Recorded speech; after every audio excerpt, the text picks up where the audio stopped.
नमस्कार, सुप्रभात बच्चों, कैसे हैं आप सभी? मैं आपकी हिंदी की अध्यापिका और आज पढ़ेंगे हम व्याकरण 5 अध्याय 11 काल। तो आज हमारा अध्याय है काल। तो काल में क्या होगा? काल, चलो थोड़ी सी बात करते हैं काल के विषय में। काल क्या है? जैसे काल हो गया, जैसे पीछे क्या हुआ पास्ट में, हमारे भूतकाल में क्या हुआ और भविष्य में क्या होगा, और जो हम आज कर रहे हैं वर्तमान में हम क्या कर रहे हैं। तो ये इस बारे में हम आइए चर्चा करते हैं, जुड़ते हैं पाठ से। देखना, सही सही लगाकर बताओ। देखो, ये हमारा कुछ चित्र है जन्मदिन के बारे में। जैसे आपका जन्मदिन हो, मेरा हो, किसी का भी, उसमें क्या है हमको, आपका जन्मदिन जा चुका है या आज है या आएगा। तो अगर जा चुका है तो उस पर आप टिक लगाएंगे, अगर आज है तो टिक लगाएंगे, या आने वाला है तो टिक लगाएंगे। ऐसे ही यहाँ पर है आपकी माता जी का जन्मदिन। तो भाई देखो, मैं अपना जन्मदिन के बारे में लिख रही हूँ कि मेरा जन्मदिन तो आएगा, और मेरी माता जी का जा चुका। ठीक, चलिए पढ़ते हैं। काल का अर्थ है समय। काल का क्या अर्थ है? समय। जो शब्द क्रिया के करने या होने के समय का बोध कराते हैं उन्हें काल कहते हैं। जैसे वर्षा हो चुकी, वर्षा हो रही है, वर्षा होने वाली है। उपयुक्त सभी क्रिया अलग अलग समय पर हो रही हैं। जैसे वर्षा का चित्र है, वर्षा हो चुकी है, वर्षा हो रही है, वर्षा होने वाली है। तो ये क्रिया शब्द क्या है? ये जो शब्द हैं, हमें क्रिया के होने का बोध अलग अलग समय पर करने का बोध होता है, जिनसे क्या कहलाते हैं? काल कहलाते हैं। देखिए, क्रिया के जिस रूप से काम होने के समय का बोध हो उसे काल कहते हैं। काल के भेद। काल के 3 भेद होते हैं। कौन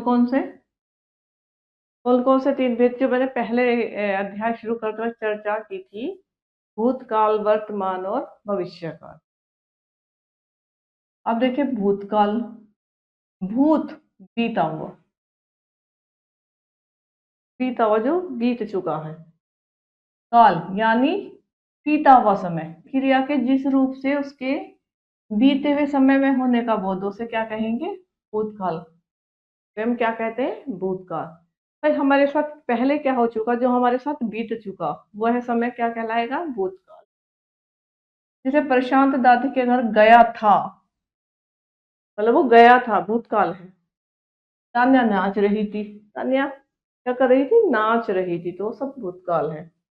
इन वाक्यों में गया था, रही थी शब्दों से क्रिया के बीते हुए समय में होने का बोध होता है, हो रहा है।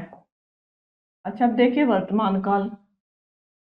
वर्तमान काल यानी चल रहा समय।